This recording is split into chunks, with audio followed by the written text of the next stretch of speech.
Hi, everyone. This is Michelle Gramolia, the president and CEO at Woodland Pond, and today is Tuesday, May 25th, 2021, and this is my weekly update at noontime. So before I get into just a few campus-wide announcements, I just wanted to give you an update in terms of our virus counts and so forth on campus, and right now they are 0. So of course, that's always great to be able to say. I have been paying close attention to the news every day, and I'm hearing, positivity rates in the Hudson Valley being below 1%. I know just anecdotally, I'm hearing very rare instances of people indicating that they have tested positive or suspected of testing positive. So I feel a great amount of optimism, especially since the mask mandate has,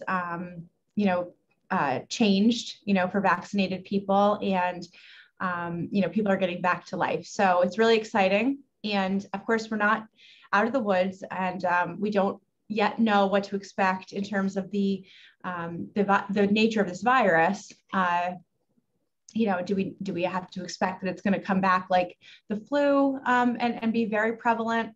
We have to keep a close eye on it and maintain careful behaviors, but this is really a great place to be. So we're really excited, and we are working feverishly on doing all that we can to bring, back as many activities as possible on campus. We are still waiting with bated breath for some more relief in the health center.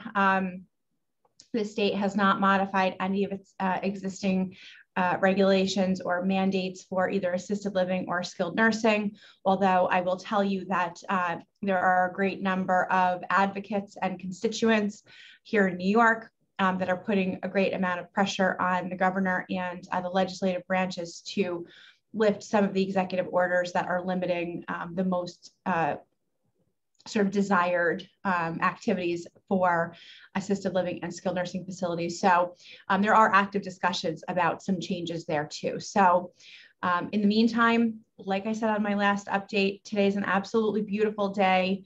I think it's so important for everybody to, open your doors, open your windows if you can, or get outside.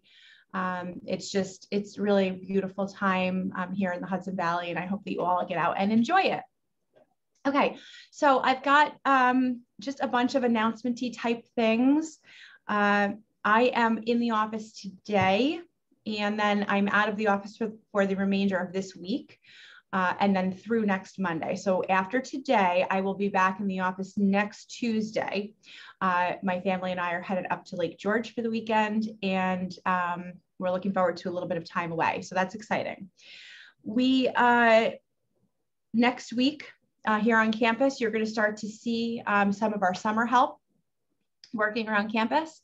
We've been hiring for some summer help, and actually some of the screeners that will be no longer needed here in independent living for activities actually have applied for summer help jobs, and that they'll be doing some, restoration work on campus. Next week, we plan to start the restoration of the mulched beds. So you'll start to see that work happening, and lots of getting around to things that we were not able to attend to last year. So next week, mulch will start. Last night, we had, unfortunately, both of our sanitary sewer pumps seized up. And this is a really significant problem for the community. We were able to get them unseized, but the culprit is flushable wipes, because flushable wipes are not flushable. Please do not flush anything but toilet paper down the toilet. And even when you do so, using less toilet paper and doing a couple of flushes is better than trying to jam a wad of toilet paper into one flush. Our system is not built to handle that, and is definitely not able to handle flushable wipes. I've been watching the news. Plumbers have said their calls for quote unquote flushable wipes have gone through the roof. It's inappropriate and infactual marketing, and it has really serious consequences. If our sewer pumps can't operate, we're going to have really significant issues on this campus. So please only flush toilet paper down the toilet. Anything else that you think could potentially go in the toilet, like a wipe or an incontinence product, a feminine product, all of those things should go into the garbage pail. So please, again, only flush toilet paper, please. We have unfortunately taken the 2 weeks notice from Carl, our HVAC tech, who we are going to miss dearly. It's not a matter of being able to counter and convincing Carl to come back. He has an opportunity that will give him a chance to do what he loves, an environment that he's really looking forward to. So we are going to be hiring to replace Carl. Carl does, he's our HVAC, or heating and ventilating and air conditioning technician here on campus. And obviously we need to get someone into that position as soon as possible. Especially with summer coming. So we are actually offering that position will be posted today. And we are going to be offering a pretty significant sign-on bonus for someone that might be interested. So if you know someone that is certified as an HVAC technician, and they might be interested in coming to work at this beautiful campus in this wonderful environment, please send them our way. And they can apply for that position and any other vacant positions on our website. Yesterday, I had the pleasure of going to the pub right at noon, and it was crowded, which was good. We're excited to see people in the pub. We are going to be adding some seating in there just for folks that are waiting. We are not going to be putting the tables back in there. It just does not allow for the safe spacing that we need. The pub hours actually, when we reopened, and I didn't realize this, so this is my mistake, they are listed at the pub, but the pub is actually closed for to give Deandra a break, and also to allow us to flip from breakfast to more lunchtime type items from 11 until noon. So the pub is going to be open Monday through Friday from 9 a.m. until 11 a.m. and then again from 12 p.m. to 3 p.m. So please just be aware of that. And those hours, again, are posted there at the pub. If you have feedback on items that you've received or questions, certainly comment cards, email, drop me a note, drop Ronnie a note. We really want this experience to be the best for you. I saw a ton of activity in there and I know it's been growing, so we're excited about that. Okay, let's see. In the Chanticleer on Friday, I included a note that we are welcoming a new nurse practitioner. Her name is Beth Sauberman, and she is going to be working both in our skilled nursing unit as a supplement to Dr. DiNapoli, as well as seeing patients for direct care in the medical examination room off of the health center lobby. So if you're a new resident, you may not realize that in the health center lobby, we have an outpatient physical therapy gym, which is beautiful. We also have a physician's suite there. And currently we do have one medical doctor, Dr. Arthur DiNapoli, that does primary care for residents there in that office space. But we are supplementing that with Beth Sauberman, and she will be starting here on campus on Monday, the 7th of June. We will be she will be taking new patients. So if you're interested in receiving your primary care here on campus, rather than going off campus, dealing with an off-campus doctor, nurse practitioners at this point in time can do just about everything that a real MD can do. So she certainly can write your prescription, she can order diagnostic tests, she can examine, provide guidance, et cetera. And you'd be able to see her right here on campus.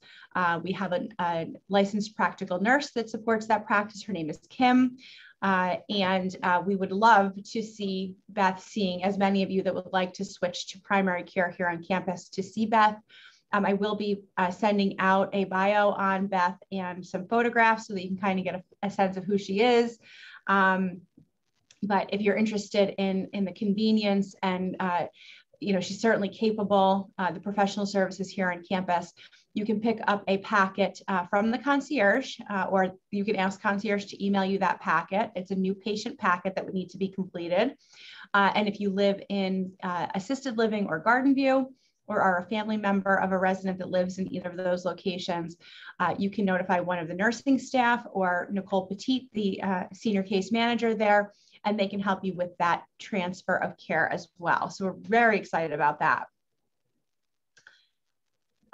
Thank you very much to the residents that have offered to assist in screening a fitness coordinator candidate. That looks like it's going to be scheduled. That panel interview looks like it's going to be scheduled for this week. And so Sarah Hull will be reaching out to all of you that offered to do that. Of course, we always like to have resident input on those kinds of things. So we're looking forward to having that come forth. I had a meeting this morning with Jason Irish to discuss, how we're making out with the phone number swaps. I'm not surprised to hear that most of you that are switching to Spectrum are choosing to port your numbers, so keep your phone numbers. It does definitely create more steps in the process and more opportunities for there to be a disconnect in terms of how seamless the process will be. So if you're looking for a really easy process, not porting your number, in other words, not keeping your existing number, is by far the way to go. If you are absolutely tied to keeping your phone number, then, we're definitely seeing, and we know there will be more steps in that process, because you have to then engage with 2 different phone companies at least. There's equipment that needs to be changed and so forth. So if you're looking to avoid a headache in that regard, you can certainly switch from Woodland Pond phone service to Spectrum without keeping your existing number, and it'll be almost just the switch of a button, as opposed to a much lengthier and much more involved process if you are looking to keep your phone number. So that's just something to keep in mind. Cassidy and Jason are working with all of you to work through this process, and they're keeping me on the loop in terms of how everyone's making out. They will be making contact with folks in assisted living and Garden View or their families to work through the process if we have any of those folks that need to be switched for their phone service, but the process and the project are well underway at this point. The last thing I'll just mention is we do have, quite a few new residents that have pets, dogs, and so forth. We have a resident handbook here at the community that outlines our policies. Now, our policies have not been updated since 2019. I think some of them are definitely due for a look. And I'm going to be working with the Residents Council to see if they'd like to participate in, a review and update of some of those discretionary policies.